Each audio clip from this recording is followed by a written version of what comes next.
സ്വതവേ സഞ്ജു ലക്ഷ്യ strong player ആണ് എന്ന് പറയുന്ന സഞ്ജു ഇന്ന് ഗ്രൗണ്ടിന്റെ 4 വാർഡ് പിന്നെ ഷക്കവറിന്റെ മുകളിൽ കൂടെ ഒക്കെ സിക്സ് അടിക്കുക എന്നുള്ളത് പറഞ്ഞത് നിസ്സാര കാര്യമല്ല എന്നാണ് അങ്ങനെയാണ് ഡോസന്റെ പന്ത് എക്സ്ട്രാ കവറിലൂടെ 6 അടിച്ചിട്ടാണ് 50 എത്തിക്കുന്നത്.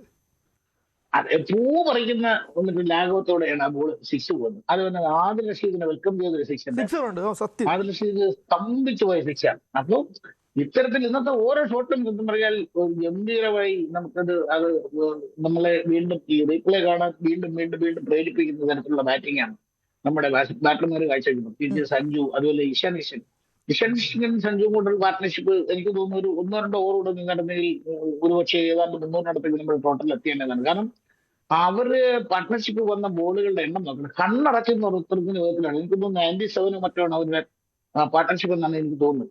കണ്ണടച്ച് തുറക്കുന്ന വിധത്തിൽ ആ പാർട്ട്ണർഷിപ്പ് എത്തി. നമ്മൾ ഉച്ചയ്ക്ക് പറഞ്ഞു ഇന്ന് അഭിഷേക് ശർമ്മയെ മറ്റേ ഓഫ് സ്പിൻ കെണിയിൽ വീഴ്ത്തി എന്ന് നമ്മൾ പറഞ്ഞതുപോലെ തന്നെ അത് തന്നെയാണ് സംഭവിച്ചത്. വിൽജാക്സിന്റെ ബോൾ കണക്ട് ചെയ്യാൻ പറ്റിയില്ല. നേരെ മിഡോണില് ഒരു കാര്യം ശ്രദ്ധിച്ചായിരുന്നു, അതായത് ആ വിൽജാക്സ് എറിയുന്നത് മുഴുവൻ ആ ലെഗ് സൈഡ് എന്നെ അടിക്കുക എന്ന് പറഞ്ഞുകൊണ്ടാണ് ഒരു മിസ്റ്റൈൽ സംഭവിച്ചാൽ അത് ക്യാച്ച് ആകുന്ന ഉറപ്പുള്ള ബോളാണത്. സഞ്ജുവിന് പറ്റിയത് കാരണം ജോഫ്ര ആർച്ചർ, എനിക്ക് തോന്നുന്നു ജോഫ്ര ആർച്ചർ സഞ്ജുവിന് ലൈഫ് കിട്ടിയ ബോൾ ആർച്ചർ ലെങ്ത് മാറ്റി. ഒരു അപ്ഡേറ്റ് കൊടുത്തോട്ടെ. 20 ഓവർ പൂർത്തിയായിരുന്നു. ഫസ്റ്റ് ഇന്നിംഗ്സ് പൂർത്തിയാകുമ്പോൾ ഇന്ത്യയുടെ സ്കോർ 253, 7 വിക്കറ്റ് നഷ്ടത്തിൽ 253. ബ്രഹ്മാണ്ഡ ടോട്ടലാണ്. ഇംഗ്ലണ്ടിന് ചേസ് ചെയ്യണമെങ്കിൽ നമ്മൾ സംസാരിച്ചതുപോലെ തന്നെ ജോസ് ബട്ട്ലർ, ഫിൽ സോൾട്ട്, ആ തുടക്കം ഇംഗ്ലണ്ടിന് കിട്ടിയാൽ ഇംഗ്ലണ്ടിന് കിട്ടി. അല്ലെങ്കിൽ Tata bye bye England, India New Zealand final. അത് വലിയ കാര്യം. നമ്മുടെ ഒരു ബൗളിങ്ങിന്റെ ഒരു സ്ട്രെങ്ത് വെച്ച് ഈ സ്കോർ അല്ലെങ്കിൽ ഈ 253 കടന്നു പോകുക എന്നുള്ളത് ഏറെക്കുറെ അസാധ്യമാണ്. അല്ലെങ്കിൽ ഈ പറഞ്ഞ പോലെ എന്തെങ്കിലും അത്ഭുതങ്ങൾ സംഭവിക്കാം. അത്ഭുതങ്ങൾ സംഭവിക്കുന്ന പറഞ്ഞാൽ ഈ നമ്മൾ പറഞ്ഞ പോലെ ബിഗ് മാച്ച് പ്ലെയറായ ജോസ് ബട്ട്ലർ വിശ്വരൂപം പുറത്തിറക്കണം. അല്ലെങ്കിൽ ഫിൽ സോൾട്ടും അതുപോലെ ഹാരി ബ്രൂക്കും ഒക്കെ അവരുടെ മാക്സിമം എഫർട്ട് ഇതിനകത്ത് ഇടേണ്ടി വരും. പക്ഷെ നമ്മുടെ ബൗളിംഗ് നില നോക്കുമ്പോൾ ഇപ്പോൾ ബുംറ പരമാവധി എത്ര റൺ വിട്ടുകൊടുക്കും എന്നൊന്നും പറഞ്ഞ് നമുക്ക് ഒന്നും പോയി കളിക്കും. കാരണം നല്ല ഫോമിലാണ് ബുംറ ഈ വേൾഡ് കപ്പ് കളിക്കുന്നത്. പിന്നെ ശരിയാണ്, നമ്മുടെ ബോളർമാരെ വെച്ച് നോക്കുമ്പോൾ ഇത്ര വലിയൊരു സ്കോറിലേക്ക് അല്ലെങ്കിൽ ടോട്ടലിലേക്ക് ഇംഗ്ലണ്ടിനെ പറഞ്ഞുവിടാൻ നമ്മുടെ ബോളർമാർക്ക് പറ്റൂല എന്ന് തന്നെയാണ് എൻ്റെ ഒരു വിശ്വാസം. കാരണം നേരത്തെ പറഞ്ഞ പോലെ ഏറ്റവും അനുകൂലമായ അന്തരീക്ഷം നിന്ന ഗ്രൗണ്ട് നമുക്ക് ചിരപരിചിതമായ വാങ്കഡെ സ്റ്റേഡിയമാണ്. പക്ഷെ ഒറ്റ പ്രശ്നം എന്ന് പറയുന്നത് ഒരു അൾട്ടിമേറ്റ് ബാറ്റിംഗ് പിച്ചാണ് ഇന്നത്തേതെന്നാണ് ഇതുവരെയുള്ള സംഭവത്തിൽ നിന്ന് നമുക്ക് മനസ്സിലാകുന്നത്. ഒരു കാര്യമായ സ്വിങ്ങോ സ്പിന്നോ ഒന്നുമില്ല, ടേണോ ഒന്നുമില്ലാത്തൊരു പിച്ചാണ്. ബാറ്റർമാരുടെ പരദേശയാണ് എന്ന് മനസ്സിലാകുന്നുണ്ട്. അത് മനസ്സിലാക്കി തന്നെയാണ് നമ്മുടെ ബാറ്റർമാർ ഇത്ര വലിയൊരു ടോട്ടലിലേക്ക് അവരെത്തിയതും എന്ന് നമുക്ക് കരുതാം. ഏതായാലും ആവേശകരമാകും മത്സരം എന്നുള്ള കാര്യത്തിൽ ഒരു സംശയമില്ല. നമ്മുടെ ബൗളർമാരെ നമുക്ക് വിശ്വസിക്കാം. ഓവർ കോൺഫിഡൻസ് ആവുന്നതുമല്ല. പക്ഷെ വാങ്കഡെ സ്റ്റേഡിയത്തിൽ 250+ ഒക്കെ 98% if you want to chase down it's impossible. കണക്കുകൾ സൂചിപ്പിക്കുന്നത് അങ്ങനെ തന്നെയാണ്. T20 ലോകകപ്പിൽ ഇംഗ്ലണ്ട് ഇതുവരെ ചേസ് ഡൗൺ ചെയ്തിട്ടുള്ള 230 ആണ്. ഇത് ഓവർ കോൺഫിഡൻസോ അഗ്രഷന്റെ പുറത്തുമല്ല, കണക്കുകൾ മാത്രം വ്യക്തമാക്കുന്നതാണ്. പക്ഷേ ഇംഗ്ലണ്ടിന് ചേസ് ഡൗൺ ചെയ്യണമെങ്കിൽ പറഞ്ഞ പോലെ തന്നെ അവരുടെ 3 പ്രധാനപ്പെട്ട കീ ഫാക്ടേഴ്സ് ഉണർന്ന് പ്രവർത്തിക്കണം. അത് Phil Salt, Jos Buttler, Harry Brook. അതിനകത്ത് ഒരു തർക്കമില്ല. ഇവർ 3 പേരും ഫയർ ചെയ്ത് ഇംഗ്ലണ്ടിന് ആ പവർ പ്ലേ ഓവേഴ്സ് ഇന്ത്യക്ക് എങ്ങനെ സഞ്ജു തുടങ്ങിയോ, ഇന്ത്യക്ക് പവർ പ്ലേ ഓവേഴ്സ് എങ്ങനെ സഞ്ജു ക്യാപിറ്റലൈസ് ചെയ്തു, അതുപോലെ ബട്ട്ലറോ ഫിൽ സോൾട്ടോ ഇറങ്ങണം. അതിന് ഏറ്റവും കൂടുതൽ നിൽക്കുന്നത്, ഇത്രയും എക്സ്പീരിയൻസ്ഡ് ആയിട്ട് നിൽക്കുന്ന, എത്രയോ ലീഗുകൾ ഏതൊക്കെയോ രാജ്യത്ത് പോയി കളിച്ച ജോസ് ബട്ട്ലറിൽ തന്നെയായിരിക്കും ഇംഗ്ലണ്ടിൻ്റെയും വിശ്വാസം. കാരണം എല്ലാവരെയും കണ്ടിപ്പോൾ നോക്കുന്നത് ബട്ട്ലറിലായിരിക്കും. ബട്ട്ലർ പാടപ്പ് ചെയ്യുമ്പോൾ തന്നെ ഹാരി ബ്രൂക്ക് വെറുതെ ഒന്ന് നോക്കും, ഒന്നും പറയത്തില്ലായിരിക്കും. പക്ഷെ അറിയാലോ, ചെയ്തു തരണം എന്നുള്ളൊരു ഐ കമ്മ്യൂണിക്കേഷനിലൂടെ ഉണ്ടാവും. അത് മാത്രമല്ല ഹരി, ഏതാണ്ട് 11 പേരിൽ ഏതാണ്ട് 10 പേര് നന്നായിട്ട് ബാറ്റ് ചെയ്യുന്ന ആൾക്കാർ.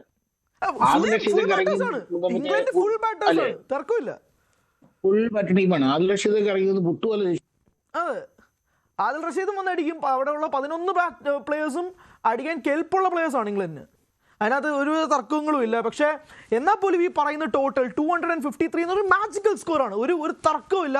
ടോസ് കയ്യിൽ നിന്ന് പോയിട്ട് അത് തിരിച്ചു പിടിക്കുക എന്ന് പറയുന്നത് ചെറിയ പരിപാടിയൊന്നുമല്ലല്ലോ.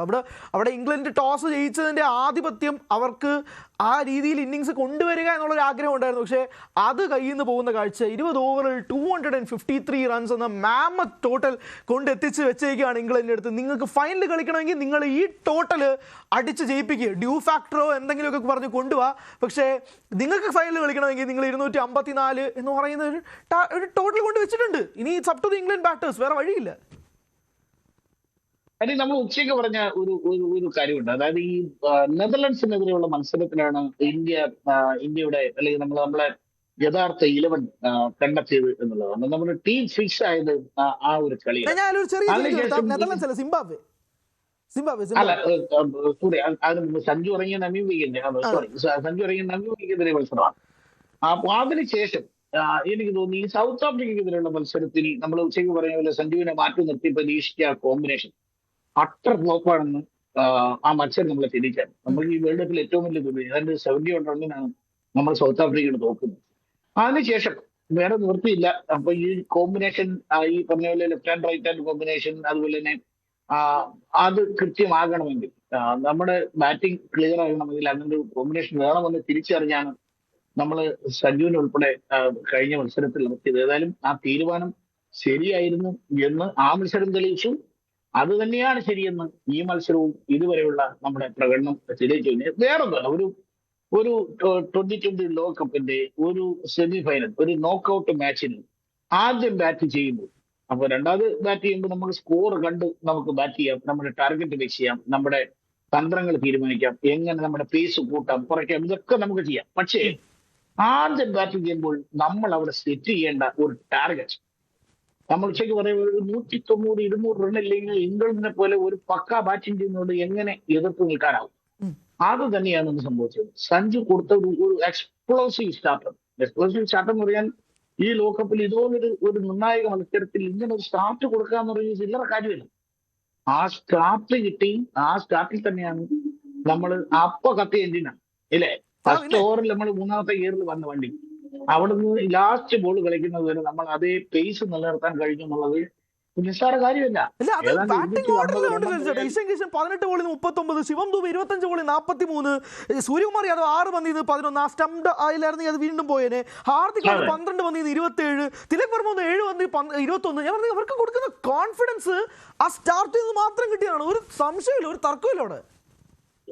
ആണ് അത് നമ്മൾ പ്രതീക്ഷിച്ചിരുന്ന, നമ്മൾ ഈ സ്വപ്നം കാണുന്ന, നമ്മൾ കൊതിക്കുന്ന ഒരു തുടക്കം എന്നൊക്കെ പറയാവുന്ന ഒരു തുടക്കമുണ്ടല്ലോ, അത് തന്നെയാണ് സംഭവിച്ചത്. കാരണം ഈ ബൗളർമാരുടെ കോൺഫിഡൻസ് കളയുക എന്നുള്ളത് ഒരു സംഭവം ഉണ്ടല്ലോ, അത് തന്നെയാണ് അക്ഷരാർത്ഥത്തിൽ ഇന്ന് സംഭവിച്ചത്. ഒന്ന് ആലോചിച്ചു, ഈ സഞ്ജുവിനെതിരെ എക്കാലവും നന്നായി ബൗൾ ചെയ്തിരുന്ന ജോഫ്ര ആർച്ചറൊക്കെ എന്തെറിയണം, എവിടെ എറിയണം, എങ്ങോട്ട് എറിയണം എന്ന് ആലോചിച്ച് നിൽക്കുക. ശ്യാം കരൺ ട്രിക്കി ബൗളറാണ്. ശ്യാം കരണൊക്കെ ഒന്ന് ആടികൊണ്ട് ശ്യാം കരന്റെ ഊപ്പാട് വന്നു എന്ന് വേണം പറയാം. എന്തൊരു കളിയായിരുന്നു. കാരണം അത് സഞ്ജു അവിടെ ചെയ്തത് ഇപ്പൊ നമുക്കറിയാം. ആദിൽ റഷീദ് വന്നപ്പോൾ ആദിൽ റഷീദിന് പലപ്പോഴും സഞ്ജു ശിവൻ ദുബൈക്ക് വിട്ടുകൊടുക്കുകയാണ്. കാരണം ഒരു ലെഫ്റ്റ് ഹാൻഡ് നിൽക്കുമ്പോൾ ഈ ലെഗ് സ്പിൻ നന്നായി കളിക്കാൻ പറ്റും എന്നുള്ള ഒരു സംഭവമുണ്ട്. അത് തന്നെയാണ് നമ്മൾ കണ്ടത്. ആദിൽ റഷീദിന്റെ ഒരു ഓവറിൽ 2-3 സിക്സൊക്കെ ശിവൻ ദുബൈ അടിക്കുന്നുണ്ട്. അതിന്റെ ഒരു സംഭവം ഇതാണ്. അപ്പോ വളരെ പ്ലാൻഡ് ആയിരുന്നു, വളരെ കൃത്യമായി ആലോചിച്ചുറപ്പിച്ച് വന്നു. ആ പ്ലാനിങ് എല്ലാം നടപ്പാക്കാൻ ഇന്ന് ഈ മത്സരത്തിൽ പറ്റി എന്നുള്ളതൊരു നിസ്സാര കാര്യമല്ല, വളരെ ഗംഭീരമായി. ഒരുപക്ഷെ സമീപകാലത്ത് നമ്മൾ കണ്ട ഏറ്റവും ഫയർ ബാറ്റിംഗ് എന്ന് വേണമെങ്കിൽ ഇന്നത്തെ മത്സരത്തെ വിശേഷിപ്പിക്കാം. കാരണം വന്നവരാരും മോശമാക്കിയില്ല, എല്ലാവരും തകർത്തിൽ തന്നെയാണ് പോയത്. അത് തന്നെയാണ്. അപ്പോൾ സ്വാഭാവികമായിട്ടും ഇംഗ്ലണ്ട് ബാറ്റിങ്ങിലേക്ക് ഇറങ്ങുമ്പോൾ 100 ചോദ്യങ്ങൾ ആ ഡ്രസ്സിംഗ് റൂമിൽ ഉണ്ടാകും. ഒരു പക്ഷേ അവർ ഉറപ്പിച്ചിട്ടുണ്ടാവാം കളി കയ്യിൽ നിന്ന് പോയോ എന്നത് പോലും. പക്ഷേ വേണ്ട സമയത്ത് തിളങ്ങുക എന്നതാണ് ഒരു താരത്തിൻ്റെ ഏറ്റവും പ്രധാനപ്പെട്ട സവിശേഷത. നിങ്ങൾ വേണ്ട സമയത്ത് തിളങ്ങുക എന്നുള്ളത് 2024 T20 ലോകകപ്പ് ഞാൻ ഒന്ന് പ്രേക്ഷകരെ ഓർമ്മിപ്പിക്കുക. ആ സമയത്ത് വിരാട് കോഹ്ലി ഔട്ട് ഓഫ് ഫോമായിട്ട് നിൽക്കുന്ന സമയത്ത് സൗത്ത് ആഫ്രിക്കയ്ക്കെതിരെ ഫൈനലിൽ 90 റൺസ് അടിച്ചപ്പോഴാണ് വിരാട് കോഹ്ലിയാണോ നിങ്ങൾ വിമർശിക്കുന്നതെന്നൊരു ചോദ്യം വന്നത്. അതുപോലെ ഇവിടെ നിങ്ങൾ എത്ര മത്സരങ്ങൾ വിമർശിച്ചാൽ പോലും ആവശ്യമുള്ള സമയത്ത് ഘട്ടത്തിൽ കളിക്കുക. നെറ്റ് റൺ റേറ്റിൽ തൂങ്ങിക്കിടന്ന് കളിച്ചുകൊണ്ടിരുന്ന ഇന്ത്യയെ അവസാനം വെസ്റ്റ് ഇൻഡീസിനെതിരെ മത്സരത്തിൽ ജയിക്കണമെന്ന് ഉറപ്പിച്ചു നിന്നപ്പോൾ ഒരു മനുഷ്യൻ മാത്രമാണ് അവിടെ ഒരു സൈഡിൽ നിന്ന് കളിച്ചത്. നിങ്ങൾ കേർട്ട്ലി ആംബ്രോസിനോ കോട്ട്ലി വോഷിനോ കൊണ്ടുവന്നാൽ പോലും ഞാൻ അവിടെ നനങ്ങില്ല എന്ന് പറഞ്ഞുകൊണ്ടാണ് സഞ്ജു അവിടെ വെസ്റ്റ് ഇൻഡീസിനെതിരെ കളിച്ചത്. ഇന്ന് അതേ തനിയാവർത്തനം സഞ്ജുവിന്റെ ബാറ്റിൽ നിന്ന് പിറക്കുമ്പോൾ ഇന്ത്യ ഇതാ 253 എന്ന പടുകൂറ്റൻ ടോട്ടലിലേക്ക് എത്തുന്നു. രണ്ട് സാധ്യതകളുണ്ട്. ഒന്ന്, ഈ മത്സരം വളരെ പാട്ടും പാടി ഇന്ത്യക്ക് ന്യൂസിലൻഡിനെതിരെ 8-ാം തീയതിക്കുള്ള കരുക്കൾ നീക്കി തുടങ്ങാം, ന്യൂസിലൻഡിന് വേണ്ടി തുടങ്ങാം ഇന്ത്യയുമായിട്ടുള്ള മത്സരത്തിന് വേണ്ടി. ഇനി അല്ലെങ്കിൽ ലല്ലചേട്ടൻ പറഞ്ഞ പോലെ തന്നെ ഒരു വലിയ ബ്രഹ്മാണ്ഡമായ മാജിക് സംഭവിക്കണം. അത് ഈ ചരിത്രത്തിൽ എഴുതി വെക്കാൻ പോകുന്ന മാജിക് ആയിരിക്കും ഈ മത്സരം ഇംഗ്ലണ്ട് ജയിക്കുകയാണെങ്കിൽ. അങ്ങനെയാണെങ്കിൽ ഇന്നലെ ന്യൂസിലൻഡ് കളിച്ച് ജയിപ്പിച്ച അതേപോലൊരു കളി അതേ പേസിൽ കൊണ്ടുപോയാൽ മാത്രമേ ഇംഗ്ലണ്ട് ഇന്നത്തെ കളി ജയിക്കാൻ പറ്റുള്ളൂ എന്ന കാര്യത്തിൽ ഒരു സംശയവും ഇല്ല. ആ രീതിയിലേക്ക് വരികയാണെങ്കിൽ ഇത്രയും നാൾ തള്ളി പറഞ്ഞുകൊണ്ടിരുന്ന സഞ്ജു സാംസൺ കാരണം സെമി ബർത്തിലെത്തി, അതേ മനുഷ്യൻ കാരണം ഇപ്പോൾ ഫൈനൽ ബർത്തിലേക്കും കൂടി എത്തുകയാണെങ്കിൽ ഇനി പിന്നെ ടീം കോമ്പിനേഷൻ എങ്ങനെയായിരിക്കണമെന്നൊക്കെ ഇന്ത്യൻ കോച്ചും BCCI ഒക്കെ ചേർന്ന് ഒരുമിച്ച് തീരുമാനങ്ങൾ എടുക്കട്ടെ എന്നുള്ളത്. ലാൽചേട്ടാ, ഫൈനൽ തോട്ട്സ് എന്താ പ്രതീക്ഷിക്കുന്നത്?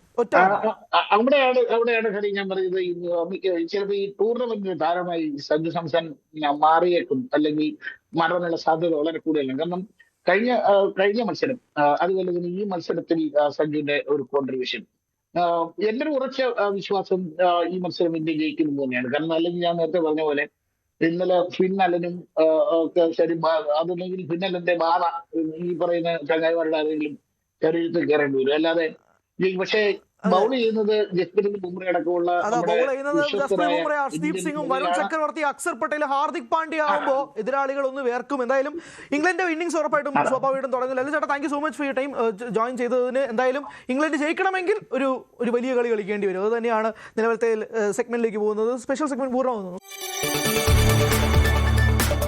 കൂടുതൽ വാർത്തകൾക്ക് News 18 Keralam YouTube channel subscribe ചെയ്യുക.